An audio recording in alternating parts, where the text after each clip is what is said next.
Hi, welcome to our channel. ಎಲ್ಲರೂ ಹೇಗಿದ್ದೀರಾ? ಭಾಗ್ಯ ಚಿಂತೆಯಲ್ಲಿ ಬಾಗಿಲಿಗೆ ಒರಗಿಕೊಂಡು ನಿಂತ್ಕೊಂಡಿರ್ತಾಳೆ. ಆಗ ತನ್ವಿ ಸುನಂದ ಹತ್ರ ಹೇಳ್ತಾಳೆ, ಅಜ್ಜಿ ನಾವು ಮನೇಲಿದ್ದ ಎಷ್ಟು ಚೆನ್ನಾಗಿದ್ವಿ, ಎಷ್ಟು ಚೆನ್ನಾಗಿತ್ತು, ಅಮ್ಮನ ನಂಗೆ ಈ ಥರ ನೋಡೋಕ್ಕಾಗ್ತಿಲ್ಲ ಅಂತ ಹೇಳ್ತಾರೆ. ಏನು ಮಾಡೋದು, ತುಂಬ ಅವಳು ಅನುಭವಿಸ್ಬಿಟ್ಟಿದ್ದಾಳೆ, ಅವಳ ಪರಿಸ್ಥಿತಿ ಯಾರಿಗೂ ಬೇಡ ಅಂತ ಹೇಳ್ತಾಳೆ.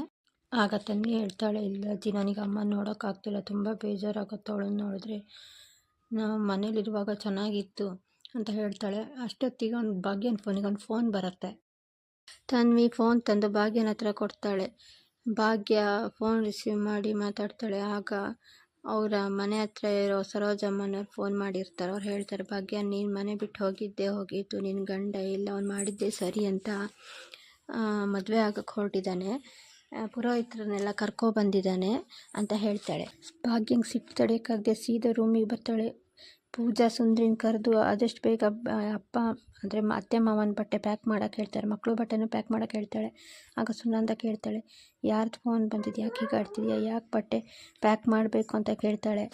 ಭಾಗ್ಯ ಅಪ್ಪನೂ ಕೇಳ್ತಾರೆ, ಯಾಕೆ ಏನಾಯ್ತು ಭಾಗ್ಯ, ಯಾಕೆ ಬಟ್ಟೆ ಪ್ಯಾಕ್ ಮಾಡ್ಕೊಳ್ತಿದ್ಯಾ ಅಂತ. ಆಗ ಭಾಗ್ಯ ಹೇಳ್ತಾಳೆ, ಮಾವ ನಾವೆಲ್ಲ ಇಲ್ಲಿ ಮಕ್ಕಳು ಚೆನ್ನಾಗಿರಬೇಕು, ಸಂಸಾರ ಚೆನ್ನಾಗಿರಬೇಕು ಅಂತ ಯೋಚನೆ ಮಾಡ್ತಾ ಕೂತ್ಕೊಂಡಿದ್ರೆ ಅಲ್ಲಿ ಶ್ರೇಷ್ಠ ಮತ್ತು ಇವರು ಅವ್ರು ಆಡಿದ್ದೇ ಆಟ ಆಗಿದೆ ಅಂತ ಹೇಳಿ ಹೊರಡ್ತಾಳೆ. ತಾಳ್ಮೆ ಎಷ್ಟಿರಬೇಕು ಅಷ್ಟೇ ಇರಬೇಕು, ಇದಕ್ಕೆಲ್ಲ ನಾನೇ ಒಂದು ಪರಿಹಾರ ಹುಡುಕ್ತೀನಿ ಅಂತ ಹೇಳಿ ಹೊರಡ್ತಾಳೆ. ಎಲ್ಲರಿಗೂ ಉತ್ತರ ಕೊಟ್ಟು ಸಾಕಾಗಿದೆ, ಇನ್ನು ಬುದ್ಧಿ ಕಲಿಸೋದೊಂದೇ ಬಾಕಿ ಇರೋದು, ನಾನು ಮಾತ್ರ ಸಹಿಸೋದಿಲ್ಲ ಅಂತ ಹೇಳಿ ಸಿಟ್ಟಲ್ಲಿ ಭಾಗ್ಯ ಹೊರಡ್ತಾಳೆ.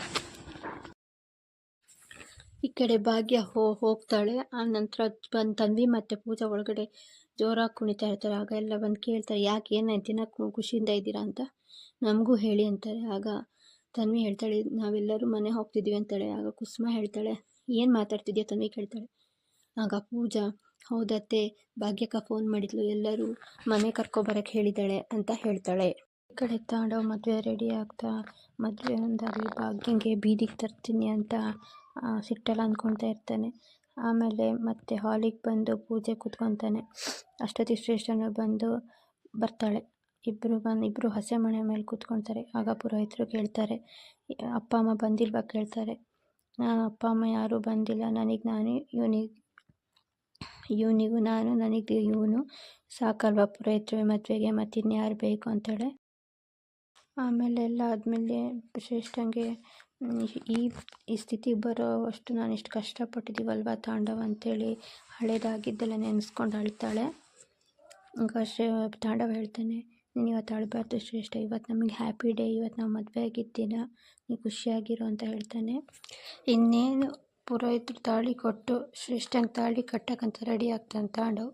ತಾಳಿ ಕಟ್ಟೋಷ್ಟೊತ್ತಿಗೆ ಹೊರಗಡೆಯಿಂದ ಯಾರೋ ನಿಲ್ಲಿಸಿ ನೋಡಿದರೆ ಪೊಲೀಸ್ನವ್ರು ಬರ್ತಾರೆ. ಪೊಲೀಸ್ನವ್ರು ಬಂದು ಇವರಿಬ್ಬರನ್ನ ಅರೆಸ್ಟ್ ಮಾಡೋಕ್ಕೆ ಕೇಳ್ತಾರೆ. ಯಾಕೆ ಅರೆಸ್ಟ್ ಮಾಡ್ತೀರಾ ಅಂತ ಶ್ರೇಷ್ಠ ಮತ್ತು ತಾಂಡವ್ ಕೇಳ್ತಾರೆ. ಫಸ್ಟಿನ ಮದುವೆಗೆ ಹೆಂಡತಿ ಇರ್ಬೇಕಾದ್ರೆ ಅವಳಿಗೆ ಮೋಸ ಮಾಡಿದ್ದು, ನಾನು ಮದುವೆ ಆಗ್ತಿರೋದಕ್ಕೆ ಅದಕ್ಕೆ ಅರೆಸ್ಟ್ ಮಾಡ್ತಾಯಿದ್ದೀವಿ ಅಂತ ಹೇಳ್ತಾಳೆ.